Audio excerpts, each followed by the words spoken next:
चित्रकूट धाम भारत के उत्तर प्रदेश राज्य के चित्रकूट जिले में स्थित एक शहर है। यह बुंदेलखंड क्षेत्र में स्थित है।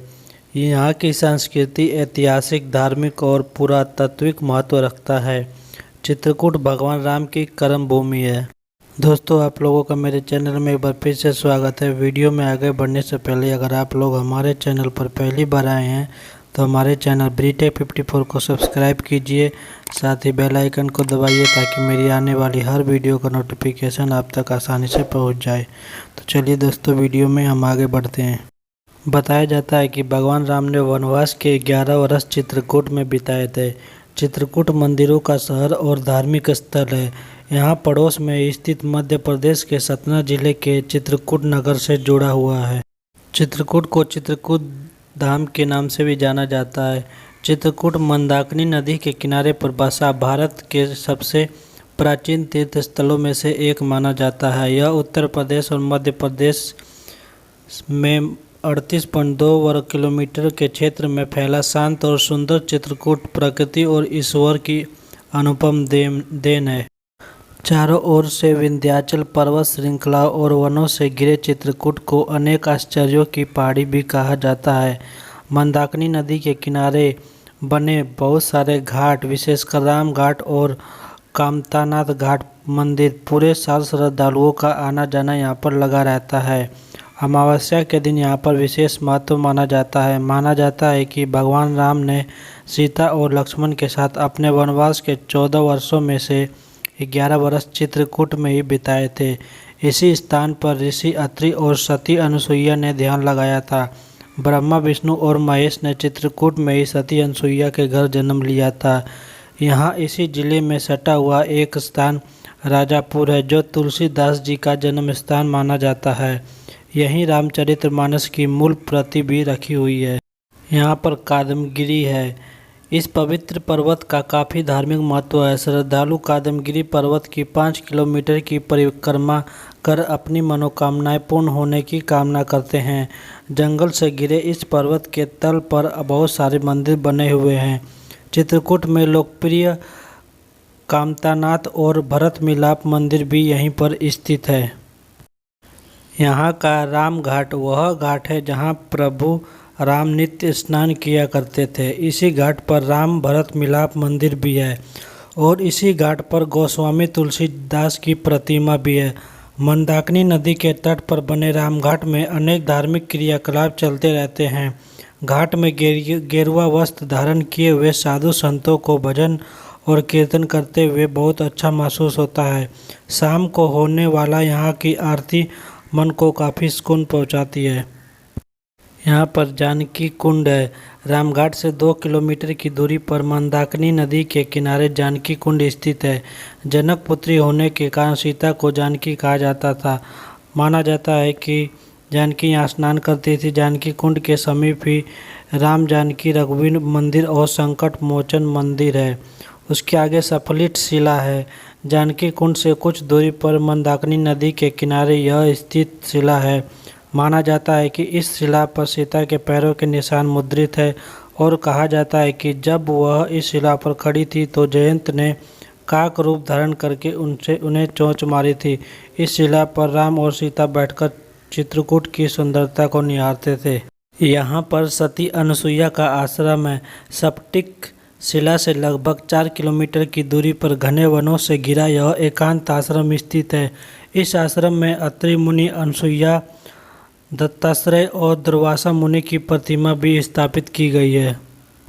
यहाँ पर गुप्त गोदावरी है। नगर से 18 किलोमीटर की दूरी पर स्थित गुप्त गोदावरी है। यहाँ 2 गुफाएं हैं। एक गुफा चौड़ी और ऊंची है। प्रवेश द्वार संकरा होने के कारण इसमें आसानी से नहीं जाया जा सकता। गुफा के अंत में एक छोटा सा तालाब स्थित है जिसे गोदावरी नदी कहा जाता है। दूसरी गुफा लंबी और संकरी है जिसमें हमेशा पानी बहता रहता है। कहा जाता है कि इस गुफा के अंत में राम और लक्ष्मण ने दरबार लगाया था। उसके आगे हनुमान धारा है। पहाड़ी के शिखर पर स्थित हनुमान धारा में हनुमान की एक विशाल मूर्ति है। मूर्ति के सामने तालाब में झरने से पानी गिरता रहता है। कहा जाता है कि यह धारा श्री राम ने लंका दहन से आए हनुमान के आराम के लिए बनवाई थी। पहाड़ी के स्थित पर ही सीता की रसोई है। यहाँ से चित्रकूट का सुंदर दृश्य देखा जा सकता है। यहाँ पर भरत कूप है। कहा जाता है कि भगवान राम के राज्याभिषेक के लिए भरत ने भारत की सभी नदियों से जल को इकट्ठा किया था और अत्रि मुनि के परामर्श पर भरत ने जल को एक कूप में रख दिया था। इसी कूप को भरत कूप के नाम से जाना जाता है। भगवान राम को समर्पित यहाँ एक मंदिर भी है। जब श्री राम 14 वर्ष के लिए वनवास आए थे तब भरत को अपनी माता कैकेयी के व्यवहार पर काफ़ी दुख हुआ था।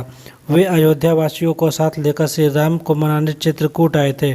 साथ में भगवान राम का राज्याभिषेक करने के लिए समस्त तीर्थों का जल भी लाए थे, लेकिन भगवान राम 14 वर्ष का वनवास के लिए दृढ़ प्रतिज्ञ थे। इस पर काफ़ी भरत दुखी हुए और अपने साथ लाए समस्त तीर्थों के जल को वहीं के कुएं में डाल दिया। केवल अपने साथ भगवान की खड़ाऊ लेकर वापस चले गए।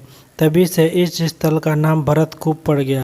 अगर आप लोग भी चित्रकूट आना चाहते हैं तो यहाँ का पास में ही प्रयागराज हवाई अड्डा है। उसके बाद खजुराहो चित्रकूट से 185 किलोमीटर दूर है। चित्रकूट में हवाई पट्टी बनकर तैयार है, लेकिन यह अभी उड़ान भरने के लिए तैयार नहीं है। लखनऊ और प्रयागराज हवाई अड्डों से चित्रकूट तक पहुंचा जा सकता है। रेलवे मार्ग से चित्रकूट से 8 किलोमीटर की दूरी पर चित्रकूट पास में ही रेलवे स्टेशन है। चित्रकूट को संतों की नगरी भी कहा जाता है। चित्रकूट प्राचीन काल में कौशल साम्राज्य का एक अंग था। भारतवर्ष अपनी विविधताओं के साथ अपना गौरवशाली इतिहास को समेटे हुए है। ऐतिहासिक दृष्टि से जनपद चित्रकूट का अतीत अत्यंत गौरवशाली रहा है। चित्रकूट में अगर भाषा की बात करें तो यहाँ पर लोकल भाषा बुंदेली अथवा बुंदेलखंडी है। इसके अलावा चित्रकूट में हिंदी, संस्कृत, अंग्रेजी, अवधी एवं ब्रिज भाषा भी बोली जाती है। वेद और पुराण के अनुसार चित्रकूट अपनी पौराणिक प्रतिभा, संतों की नगरी, आध्यात्मिक विश्वास के साथ ईश्वर को जन्म लेने का सौभाग्य प्राप्त कर चुका है। चित्रकूट की धरती ऋषि मुनियों की जन्मस्थली, तपोभूमि के साथ मर्यादा पुरुषोत्तम भगवान श्री राम, सीता एवं लक्ष्मण को वनवास के समय अनेक ऋषियों के साथ योग, जप, तप और आध्यात्मिक ज्ञान करने का अवसर प्रदान कर चुकी है। रामायण में चित्रकूट धाम की महिमा का वर्णन किया गया है। गोस्वामी तुलसीदास ने लिखा है कि कलयुग संसार के सभी स्थानों पर छा जाएगा, परंतु भगवान राम की महिमा से चित्रकूट पर कलयुग का कोई प्रभाव नहीं होगा। महाकवि तुलसीदास ने रामचरित्र में चित्रकूट का बड़ा मनोहरी वर्णन किया है। इन सभी कारणों से चित्रकूट को साधु संतों की नगरी कहा जाता है। दोस्तों, उम्मीद करता हूँ कि यह वीडियो आप लोगों को पसंद आई होगी। पसंद आई हो तो वीडियो को लाइक कीजिए। अगर चैनल पर पहली बार आए हैं तो चैनल को सब्सक्राइब कीजिए। साथ ही बेल आइकन दबाइए ताकि मेरी आने वाली हर वीडियो का नोटिफिकेशन आप तक बिल्कुल आसानी से पहुंच जाए। तो चलिए दोस्तों, मिलते हैं हम किसी नेक्स्ट वीडियो में।